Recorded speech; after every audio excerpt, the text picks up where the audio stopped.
جس کو دی پروٹوکولز کے نام سے پوری دنیا کے اندر جانا جاتا ہے، اور انتہائی زیادہ اس کا شور شرابہ ہے پوری دنیا کے اندر۔ اب دی پروٹوکولز کے اندر انہوں نے دو تین مین چیزیں رکھی: دنیا کی معیشت، دنیا کے جو میڈیا ہے اس کو، اور اسی طرح جو دنیا کے اوپر جو حکومت قائم کرنی ہے اس کے لیے کوئی کسی بڑی طاقت کا سہارا۔ اب یہ سارے چیزوں انہوں نے اچھا، یہ یہودی ایسی قوم ہے، یہ آج سے 50 سال بعد 100 سال بعد کیا کرنا ہے، یہ اس کا بھی پلان پہلے سے کر لیتے ہیں، اور پھر وہ ان پہ عمل شروع کر دیتے ہیں۔ وہ گزر جاتے ہیں، ان کی آنے والی نسلیں جو ہیں وہ اس پروجیکٹ کو لے کے چلتی ہیں۔ آپ جانتے ہیں اسرائیل کے اندر کوئی قانون نہیں ہے، جمہوریت نہیں ہے، وہاں پہ جمہوریت کا نام و نشان بھی نہیں ہے۔ وہاں پہ کیا ہے کہ مذہب ہی ان کا قانون ہے، ان کی جو مقدس کتاب ہے وہی ان کے لیے آئین ہے، وہی اس کے لیے قانون ہے، یعنی اتنے زیادہ وہ مذہب کے پابند ہیں۔ وہ کرتے کیا ہیں، اب جو پیشن گوئیاں کرتے ہیں یہ انہوں نے پہلے سے جو چیزیں لے کے چلنی ہوتی ہیں، اسی طرح پیشن گوئیوں کے اندر انہوں نے کیا کہ لیڈی گاگا جو ہے ہوا میں تیرتے ہوئے آ رہی ہیں، تو وہ اپنا کیا کہہ رہے ہیں کہ جو ان کا ہوتا ہے فیشن شو کہہ لو، یا اس کی جو گانے کا ان کا ہوتا ہے، گانے کا فنکشن ہوتا ہے، وہ فنکشن میں دو رسیوں کے اس کے اوپر تیرتی ہوئی ہوا کے اندر آ کے وہ انہوں نے پرفارم کیا۔ یہی پیشن گوئی کئی سال بعد پوری ہوئی لیڈی گاگا جو ہے وہ ایسے اس نے پرفارم کیا۔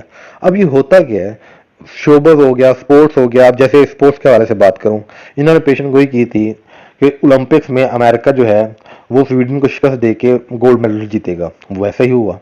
تو یعنی پیشن گوئی کرتے کیسے ہیں، اصل میں یہ ان کی پلاننگ ہوتی ہے جس کے اوپر یہ کام کر رہے ہوتے ہیں ایڈوانس کے اندر، اور یہ جس پروجیکٹ پہ کام کر رہے ہوتے ہیں وہ پروجیکٹ اگلے سالوں میں جا کے پورا ہونا ہوتا ہے۔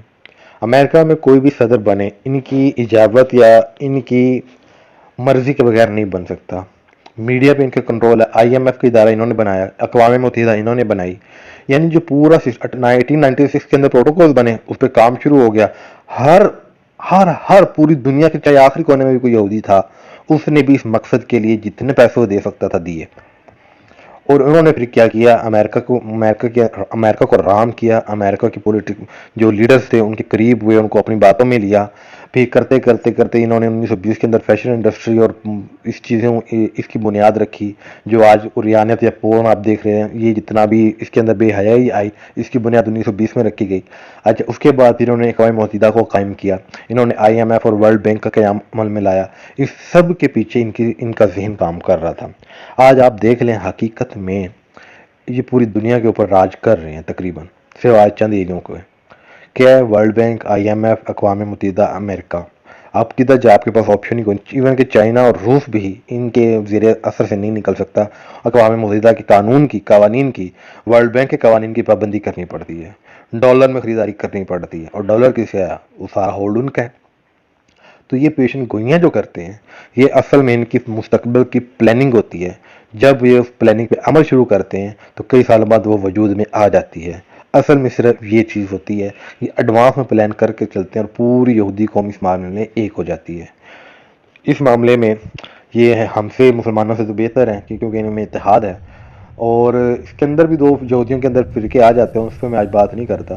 پاکستان کے بارے میں جو پیشن گوئی ہے کہ انڈیا جو ہے نیوکلیئر حملہ کرے گا پاکستان کے اوپر، یہ اسرائیل واقعی ہی اس معاملے میں دلچسپ ماضی اٹھا کے دیکھ لیں، ایون کہ 1980s کے اندر جو پاکستان ایٹمی دھماکے کرنے جا رہا تھا، کئی اعلیٰ حکام انڈیا آئے اور انہوں نے خود کہا کہ ہم آپ کے جو کمانڈوز ہیں ان کے ساتھ جا کے کوٹا لیبارٹری پہ حملہ کریں گے، پاکستان کے جو ایٹمی نیوکلیئر تنصیبات ہے اس پہ حملہ کریں گے، اس پروگرام کو مکمل نہیں ہونے دیں گے۔ اس کے باقاعدہ آن دی ریکارڈ بہت زیادہ ثبوت ہیں، اور اسرائیل اور انڈیا اسی طرح گٹھ جوڑ آپس میں اتنا زیادہ کہ دونوں کا مشترکہ دشمن پاکستان ہے۔ ہمارے اپنے نبی حضرت محمد صلی اللہ علیہ وسلم نے ایسی پیشن گوئیاں کی ہوئی ہیں کہ یہاں سے لشکر اٹھنا ہے خراسان کے علاقے سے، جس میں افغانستان، پاکستان آج شامل ہیں، کہ یہاں سے لشکر اٹھنا ہے جو جا کے اسرائیل کے اندر ایریا کے مقام پر جھنڈے گاڑے گا۔ اب یہ حادث ان کے علم میں بھی ہیں، اور وہ پاکستان کو اپنا نظریاتی مخالف سمجھتے ہیں کہ پوری دنیا میں ایک ہم ہے جو یہودیت کی بنیاد پر ہمارا ملک بنا، ایک صرف پوری دنیا میں پاکستان ہے جو اس بنیاد پر وجود میں آیا، مذہب اسلام کی بنیاد پہ وجود پہ آیا۔ تو اس لیے وہ کسی سے اتنا خطرہ محسوس نہیں کرتے جتنا خطرہ وہ پاکستان سے محسوس کرتے ہیں۔ ڈیوڈ بن گوریان جو ان کا پہلا وزیر اعظم تھا، اس کے بعد جتنے دوسرے وزیر اعظم ہیں وہ ان کے آن دی ریکارڈ تقریریں موجود ہیں جس میں وہ اس چیز کو کہتے ہیں کہ ہمارا سب سے بڑا دشمن پاکستان ہے، کیونکہ پاکستان پہ ایک بھی اسلامی نظریہ اور اسلام کے مطابق قانون پر عمل کروانے والا حکمران آ گیا تو پھر شاید اسرائیل سمجھتا کہ ہمارے لیے وہ برے وقت کا آغاز ہوگا۔ آج کی ویڈیو میں بس اتنا ہی۔ اگلی ویڈیو میں انشاءاللہ غزوہ ہند اور جو یہ ساری احادیث اور پیشن گوئیاں ہیں اس حوالے سے، اس بارے میں بات ہوگی۔ تب تک کے لیے اجازت دیجیے۔